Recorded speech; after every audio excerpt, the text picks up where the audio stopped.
Hello and welcome to Then What Happened. Mistakes. You all made a few. There are things that we do every day that probably we don't do correctly. If it's grammar, even in our own language, some of us who work on other languages, we're very well aware that we make mistakes in those languages. We have mistakes maybe in the way we take care of our business, financial mistakes. We might do the math wrong. We might not have something correct with the way we manage our budget. We may not cook properly. Some of you are really good cooks. Apparently, I've watched some of you and I can almost smell the food that you cook, and it looks very good. Some of it is very new to me. I've not tasted or tried yet, but some of it I know from experience and I'm very aware. But even then, once in a while, we'll make mistakes. I remember at one point my mom made a cake, and my mom was a tremendous cook. Great cook. She had very little education, but when it came to cooking, she knew exactly what she was doing with no written recipes. But I remember one cake in particular that we took a bite of, and we realized something wasn't right, and it dawned on her that in the process of making the cake, she had forgot the sugar, which for cake is a very important thing.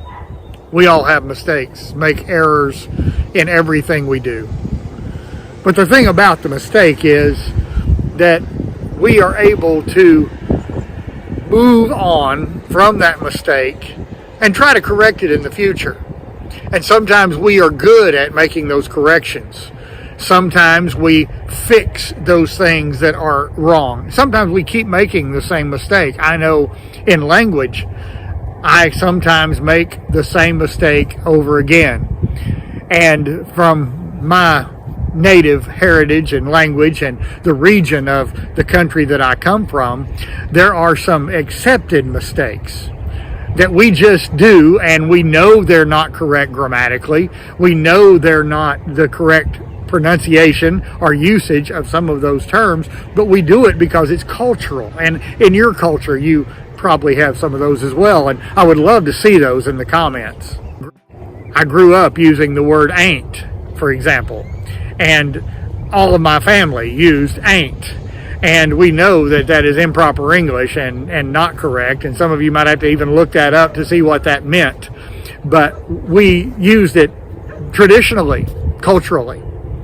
And so if you have one of those things in your language, I would love to hear about it, read about it in the comments.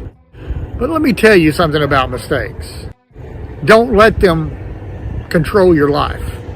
Don't let your mind go back and worry about that, and go over that again and redo that and try to fix that in the past, because no amount of correct thinking in the present can correct the past.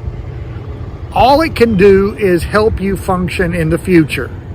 So as you're doing your day-to-day, and as you make those mistakes, stop categorizing and counting and manipulating your mind with those. Move forward. Oh yes, utilize that to say, I don't need to make that mistake again. I don't need to keep saying that incorrectly or using that wrong or treating someone in an improper way. Hold on to what you are emotionally, mentally, and spiritually, and make that better. You'll never be perfect. I hate to break it to you, but you'll never be perfect. I've lived a long time, and I am the most imperfect person I know. And why is that? Because I know all of my imperfections. And there have been times when they have been looming before me like a monster. And the mistakes that I made were growling at me and threatening me. And yet I know that life goes on. And at this point, I know that there are some things I can do to fix some mistakes. But then there are some things that are pretty heavy in life. As we watch the life of different people, we see things that they did to help others. Mother Teresa helped people that had no hope otherwise. Gandhi was a man who had a vision to see people lifted above their state of life. And although his life was by far not perfect, he moved forward. Einstein, the great scientist and inventor, with all of his mental capacity, admitted to some of the things that he had no control over that seemed to be mistakes or problems that he confronted. Everyone, everywhere. You can pull up any person from history and find that they dealt with something. Abraham Lincoln, the great emancipator of the American culture, who did some great things in his life as he passed through here. He had to admit that his life was in more trouble in certain areas. And one of those, he dealt with anxiety and depression. And if you've never read about that in Abraham Lincoln's life, you should go back and research that. It's well worth the trouble. But remember, you are who you are in this world, and you will never be anyone else. And though that may not sound very profound, it is the philosophy that will keep you going, because you will never be anyone but you. Oh, you might be similar, you might be like other people in certain aspects, but there is no one who is truly you. You are the one who is responsible for that. So cheer up. Be good at what you do. Do the best you can. Work through those mistakes and problems and errors and difficulties, bad habits. Change what you can change. Get help to fix something if you can get help for that. Don't be afraid to reach out to someone. Don't be afraid to let someone else build you and encourage you. Do what you can. And let your life live out to the fullest. Enjoy it. Breathe in life.